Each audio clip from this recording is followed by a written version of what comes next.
mahasiswi postgraduate program dari London School of Public Relations, Jakarta. Pada kesempatan kali ini, saya akan menyampaikan mengenai proposal tesis saya yang berjudul Analisis Komunikasi Organisasi pada Kompas Gramedia Group pasca restrukturisasi tahun 2014 yang ditinjau dari komunikasi organisasi Carl Weick. Berawal dari adanya penurunan pembaca media cetak dari tahun ke tahun, serta adanya pergantian tren media konvensional ke media digital, mengakibatkan restrukturisasi organisasi pada Kompas Gramedia harus terjadi pada tahun 2014 melalui layoff karyawan. Bagi perusahaan sebesar kelas Kompas Gramedia yang telah memiliki lebih dari 60 unit usaha, restrukturisasi organisasi pada unit media konvensional tentu diwarnai oleh polemik dan isu disharmonisasi organisasi. Salah satunya yang terjadi pada media otomotif yang dipimpin oleh Agus Langgeng. Perubahan tersebut dirasakan pada bidang-bidang produksi seperti struktur perusahaan, tata aturan atau rules, sumber daya, prinsip-prinsip struktural, susunan struktural, dan tingkat kepercayaan karyawan. PHK bagi perusahaan memang pilihan sulit. Di satu sisi, mereka harus melepas karyawan profesional sebagai akibat pemutusan hubungan kerja. Di sisi lain, tindakan ini harus dilakukan untuk menyelamatkan perusahaan secara keseluruhan. Dampak dari pemutusan hubungan kerja ini adalah timbulnya kegelisahan karyawan yang unit usahanya tergolong tidak aman atau akan ditutup.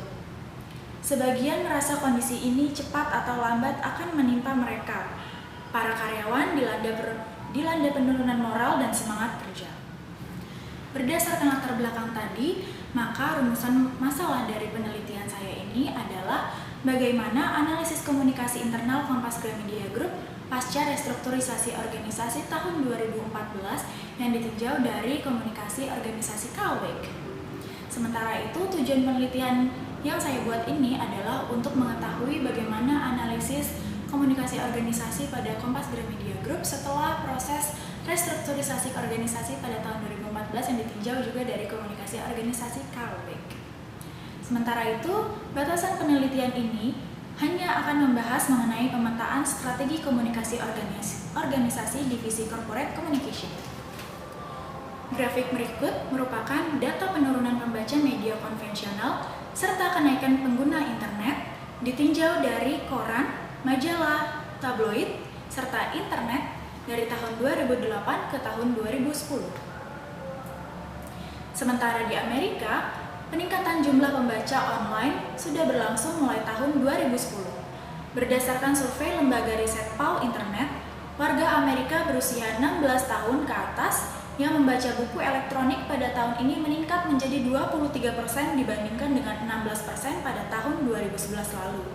Sementara dengan batasan usia yang sama, jumlah pembaca buku edisi cetak berkurang dari 72% pada tahun lalu menjadi 67% pada tahun 2012.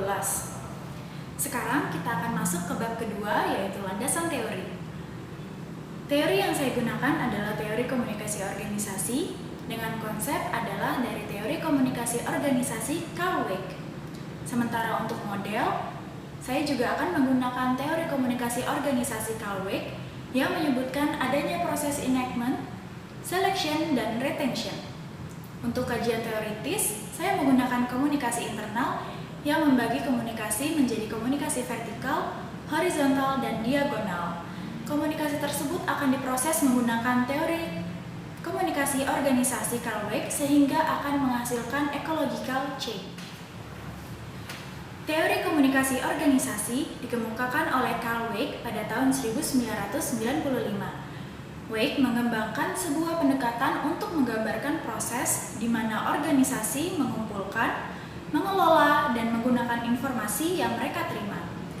Weick melihat organisasi sebagai sebuah sistem yang mengambil sebuah informasi yang membingungkan atau ambigu dari lingkungannya dan membuat informasi tersebut menjadi masuk akal.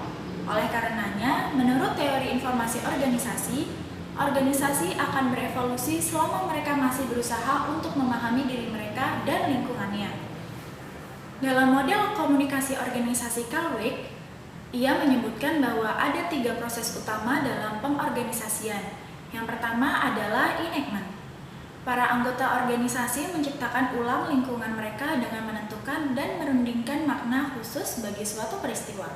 Yang kedua adalah selection, yaitu aturan-aturan dan siklus komunikasi yang digunakan untuk menentukan pengurangan yang sesuai dengan ketidakjelasan. Proses seleksi adalah suatu peluang untuk melakukan proses sense making. Sedangkan yang ketiga adalah retensi. Retensi adalah sebuah proses penyimpanan informasi untuk digunakan organisasi dalam memberi respon alamiah terhadap berbagai situasi. Informasi ini disebut resep untuk terjadinya sense internal. Manajemen internal dalam suatu perusahaan memiliki tanggung jawab untuk menyelaraskan komunikasi organisasi yang juga dapat diwujudkan melalui kegiatan-kegiatan internal yang berhubungan dengan pengembangan perusahaan. Komunikasi internal terbagi dalam 3 kegiatan. Yang pertama adalah komunikasi vertikal, yaitu komunikasi secara timbal balik dari atas ke bawah. Kemudian kedua adalah komunikasi horizontal, yaitu komunikasi mendatar di antara para anggota staf. Dan yang ketiga adalah komunikasi diagonal, yaitu komunikasi dalam organisasi antara seseorang dengan yang lainnya, satu sama lain berbeda dalam kedudukan dan unitnya. Untuk itu, berikut ini adalah kerangka konseptual yang saya gunakan dalam penelitian saya kali ini.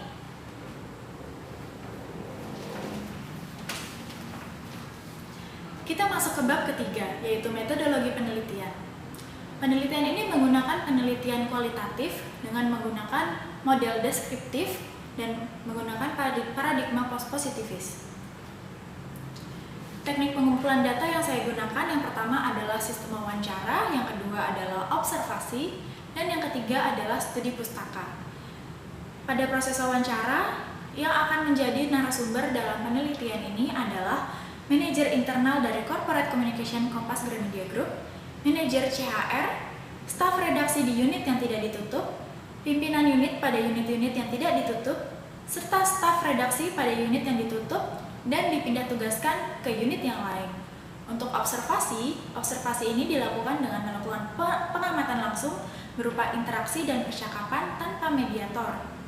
Untuk studi pustaka, bahan tambahan yang berasal dari sumber tertulis dapat dibagi atas sumber buku dan majalah ilmiah, sumber dari arsip, dokumen pribadi, serta dokumen resmi.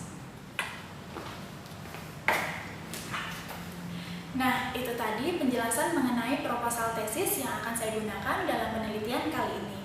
Semoga penelitian ini menjadi penelitian yang bermanfaat dan tentunya saya mengharapkan input dan komen dari teman-teman terhadap penelitian ini agar penelitian ini dapat berjalan dengan baik. Sekian dari saya, terima kasih.